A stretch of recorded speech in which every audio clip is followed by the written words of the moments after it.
E-commerce business শুরু করার আগে আপনাকে শিখতে হবে প্রফেশনাল ফটোশ্যুট কি করে করতে হয়। আপনার ফটোশ্যুট যদি প্রফেশনাল হয় তাহলেই আপনার প্রোডাক্ট আমাজন, ফ্লিপকার্ট যে কোনো জায়গাতেই বিক্রি হবে। কথায় আছে না, जो दिखता হ্যাঁ ওহি বিকতা হ্যাঁ। এই ভিডিওটিতে আমরা ধাপে ধাপে দেখাবো কিভাবে আমি নিজের দিয়ে এই ছবিটি তুলেছি। আজ আমরা পারফিউম বোতলের ছবি তুলে দেখাবো।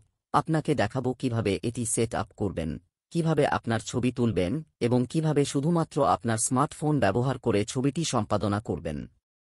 ছবির পেছনে প্রেক্ষাপট কন্ট্রাস্ট রাখাই ভালো, সেই জন্য আমি কিছু হলুদ রঙের কিছু ক্রাফট পেপার নিলাম, কারণ আমার মনে হয় এটা পারফিউম বোতলের সাথে বেশ ভালো কাজ করবে। আর সাদা রঙের কিছু ক্রাফট পেপার, যেগুলো আমার ব্যাকড্রপ হিসেবে ব্যবহার করব অথবা বোতলের নিচে রাখব।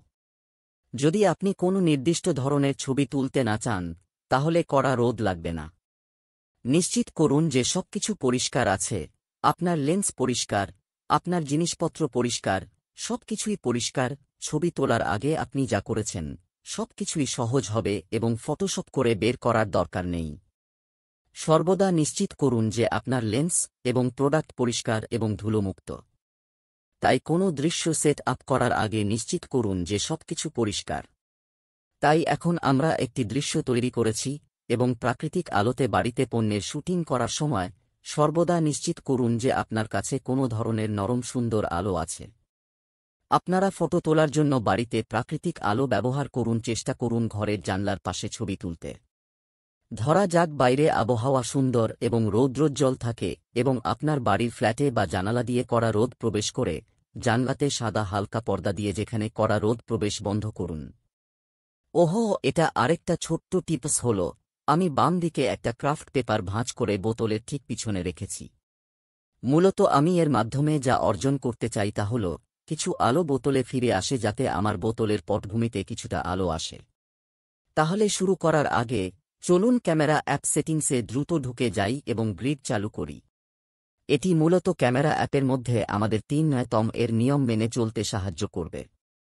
তাহলে মূলত তুমি তোমার ৯টি কিউব পাবে, যা তোমাকে তোমার ছবি আরও ভালোভাবে রচনা করতে সাহায্য করবে। এখন তুমি দেখো তুমি এটা কেমন চাও, কেমন পছন্দ করো। আপনি সম্ভবত একটু জুম ইন, একটু জুম আউট করবেন এবং নিশ্চিত করবেন যে যে পণ্যই হোক না কেন, জানালা থেকে সবচেয়ে বেশি আলো আপনার পণ্যে পড়বে, যাতে এই মুহূর্তে আপনার পণ্যটিকে সর্বোত্তম আলো প্রদান করা যায়।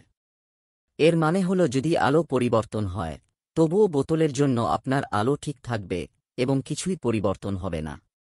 এবং তারপর আমরা সিদ্ধান্ত নিতে পারি যে আমরা আমাদের ছবিটিকে একটু উজ্জ্বল করতে চাই নাকি একটু গাঢ় করতে চাই।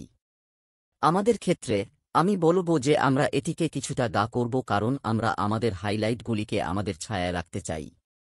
এখন আমরা মূলত আমাদের প্রথম ছবিটি তোলার জন্য প্রস্তুত। তাই আমরা আমাদের ছবি তুলে এটিকে একটু গাঢ় করি এবং সত্যি বলতে আমার মনে হয় এটা মোটেও খারাপ দেখাচ্ছে না। চলুন স্ন্যাপসিডে যাই এবং কিছু সম্পাদনা করি।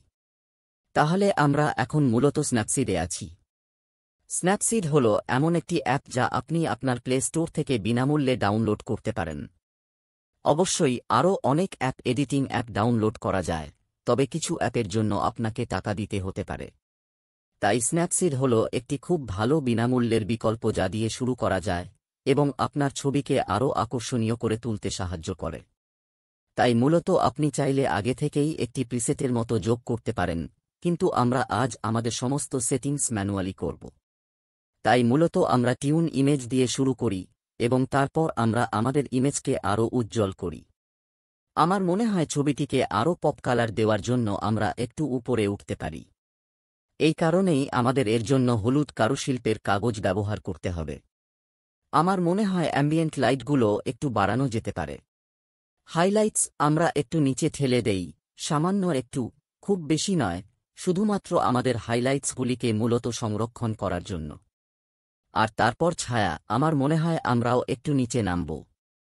আর দৃশ্যত এটা একটু উজ্জ্বল, কিন্তু আমার কাছে এটা বেশ তীব্র লেগেছে।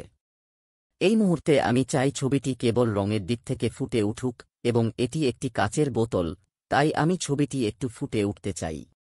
এটিকে আরও পপ করার জন্য আমরা এতে একটু কার্ভ যোগ করি। আগেই উল্লেখ করা হয়েছে, আপনি প্রিসেট যোগ করতে পারেন অথবা আপনি নিজেই সবকিছু ডায়াল করতে পারেন, কিন্তু আমার মনে হয় আমরা এই ছবির জন্য একটু নরম কন্ট্রাস্ট চাই।